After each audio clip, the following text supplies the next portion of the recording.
live streaming on the Pixel 7 Pro. Shout out to Team Pixel. Let's go ahead and put this up. And just so you guys know, yes, I'm aware of the sound, I guess. Let me see if I can maybe lower the AC here a little bit, or lower the band speed here, so that we can chat with you guys for a little bit. I'm currently out doing Walmart Spark and Uber Eats and favor orders, etc. like that. I'm not kind of a slow day for it being Monday, actually, but I'm out here parked in one of the parking lots where I usually deliver, and this is pretty much the only spot I've been getting orders today. So I'm just wanting to get online and talk to you guys and see how everyone's doing.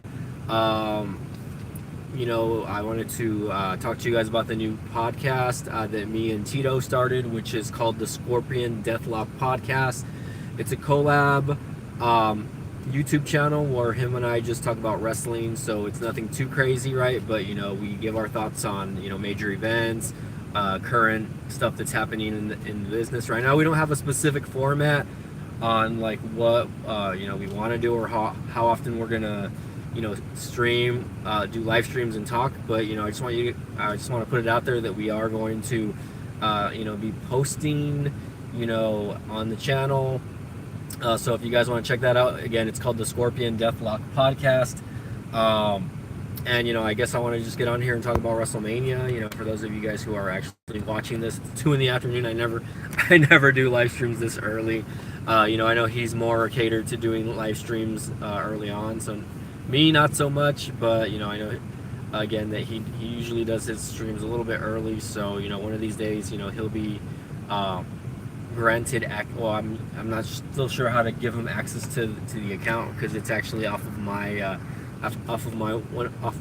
one of my other Gmail accounts. So I need to see if I can give him access. I already put in the information. I don't know if he's gotten any information on that though through YouTube. But anyways, so I wanted to talk about the Raw, the Monday after WrestleMania. And again, I hope everyone's doing good. I hope the live stream is looking okay. Again, it looks like somebody jumped in, and then I have no viewers as of now. So let me just make sure that my stream is actually going through here. And then we'll talk a little bit about the if you guys are there, smash the like button. Let me know if my stream is currently live. Let's see your channel. Yeah, Monday after Mania. It says somebody's watching. So hey, thanks again for joining in and smashing that like button, by the way. Appreciate that. So WrestleMania, definitely a big weekend. Starting off with Stand and Deliver. Looks like we got Nguyen Dang in the house. What's going on? I'm live streaming on the Pixel 7 Pro using Visible by Verizon Network, by the way. So I usually try to carry the 2 phones on me when I'm out doing delivery, so that I don't burn the battery life on my iPhone 13 Pro. But anyways, going back to WrestleMania, so I really enjoyed night 1, right? Started off with Stand and Deliver. I don't really follow NXT anymore ever since they started airing it on the USA Network, on a weekly basis. And I don't even know if the show is live anymore, but didn't watch Stand and Deliver. So if any of you guys are NXT fans, sorry, I'm not going to really cover any of that. Night 1 of WrestleMania was pretty huge, though.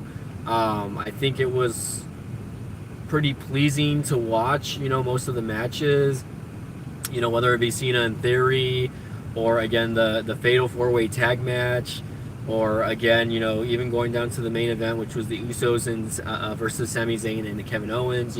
All solid matches. There was really no match that I was like, oh, this match sucks. Maybe the first match. I think probably the first match, with Cena and Theory. And Cena put over Theory, so that's that.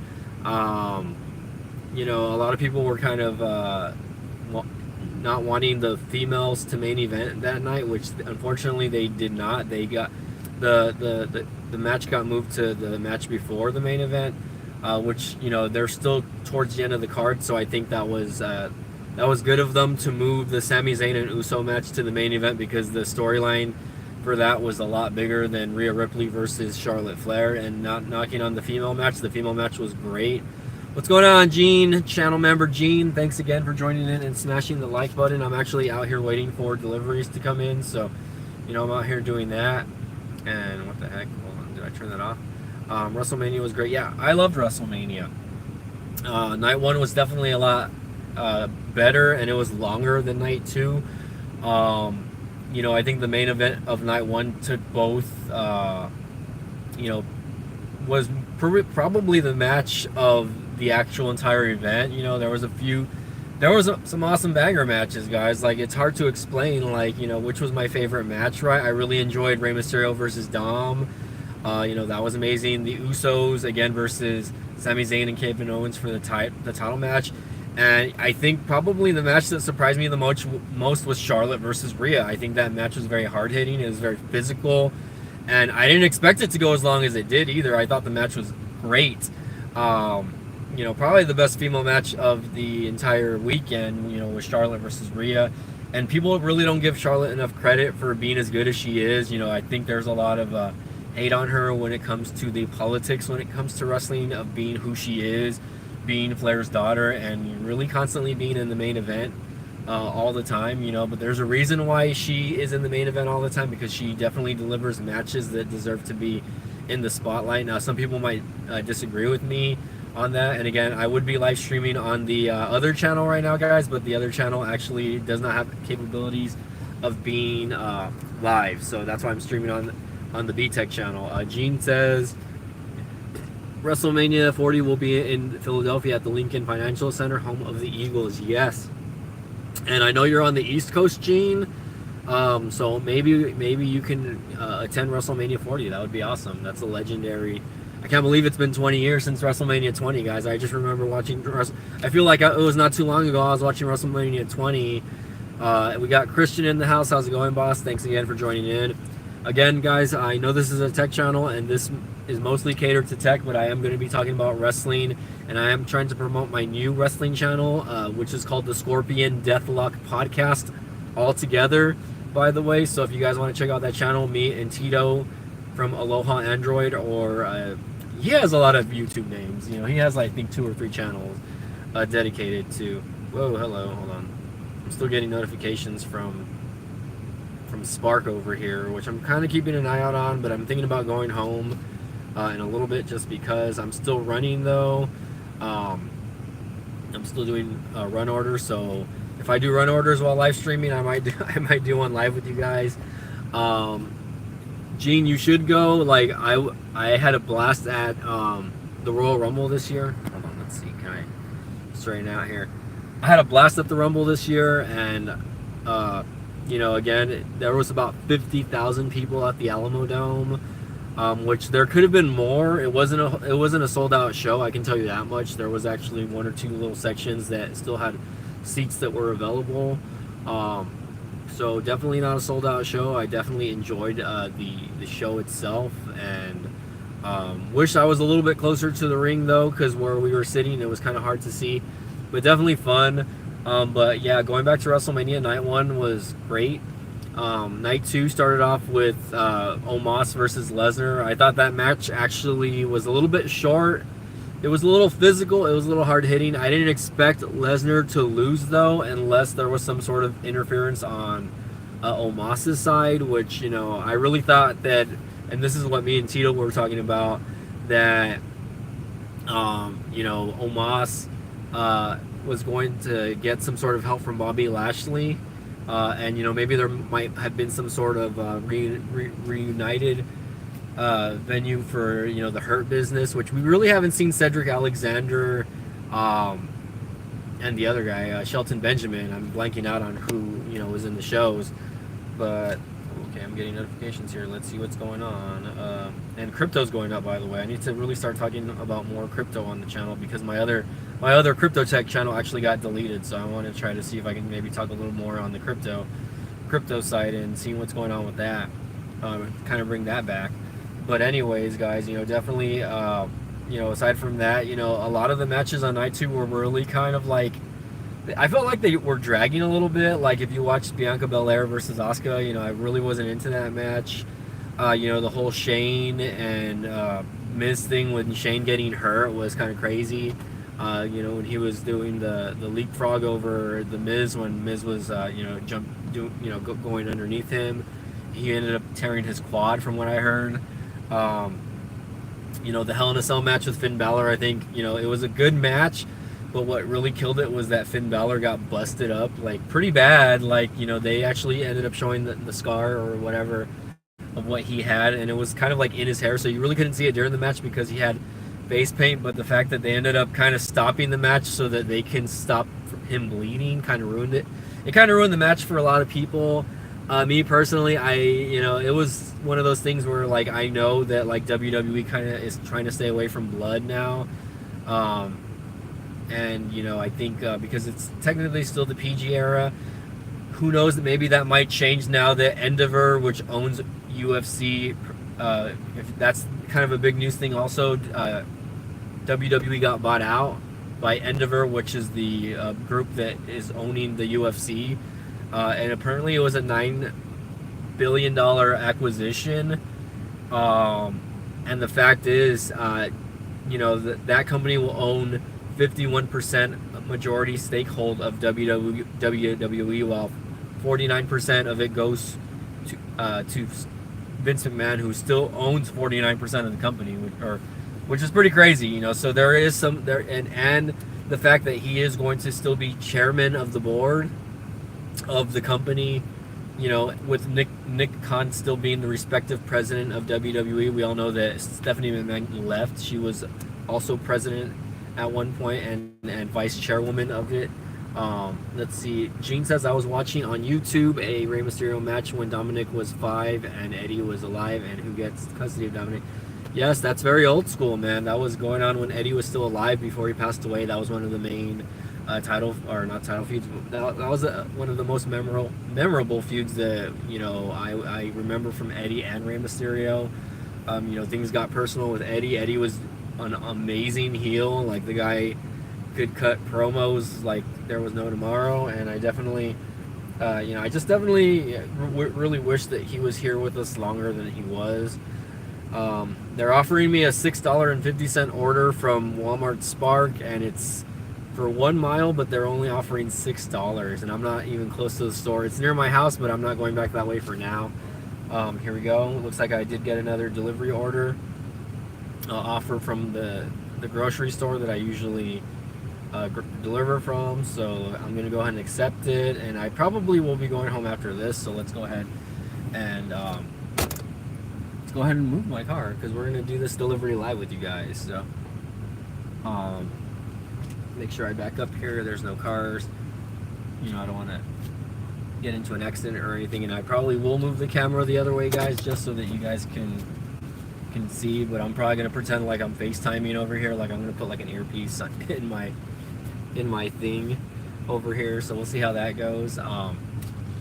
But yeah, you know, night 2 definitely, even though it wasn't as strong, I don't think the matches were all horrible. You know what I mean? Like, you know, the Hell in a Cell match kind of dragged a little bit.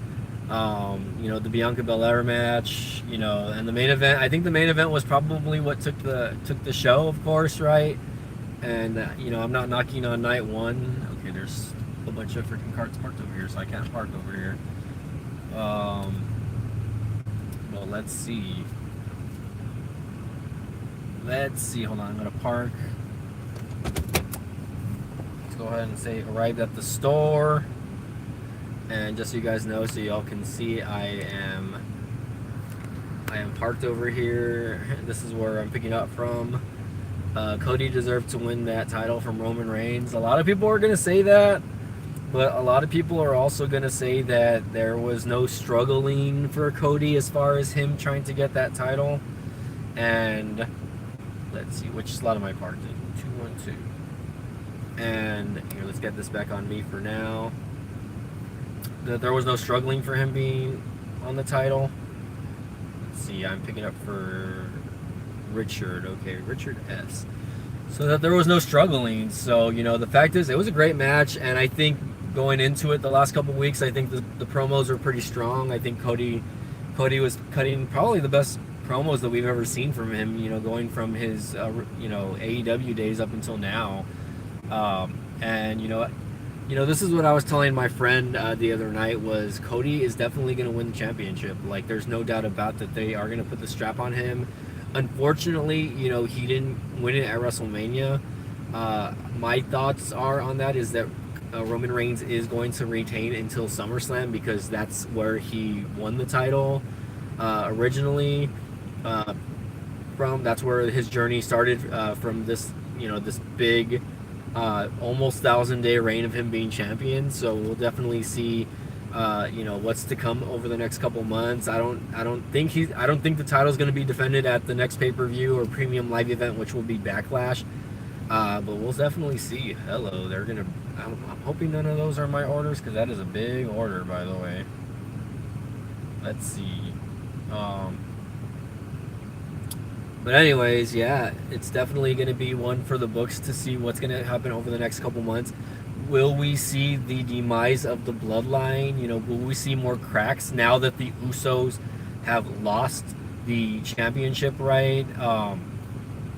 And that's going to be the main story going in. And the fact that they're continuing the story, like a lot of people wanted the story to end, but if you watch the press conference that Roman Reigns talked about after the WrestleMania, he was basically saying like, hey, like that, I want someone to come take the island of relevancy from us, but he's like, but nobody hasn't been able to do it yet. So the fact that him, elevating, his family, the Usos, Solo Sikoa, in a way, even though Paul Heyman was already over, in a way we've seen a different side of Paul Heyman that we haven't seen from him in the 20 years that he's been with the company as well. So I just think it's interesting what's going on. I definitely think, again, that Cody Rhodes is going to win the strap. It's just, unfortunately, WrestleMania was not his night to do it. And I think that this was one of the biggest upsets in wrestling history as far as, him not winning the title. Get a sip of water here. Don't forget to smash that like button, guys. If you guys are joining in, smash the like button, subscribe, and we'll see what's going on. But yeah, I'm going to probably get the phone off of the little tripod because one of these people are delivering.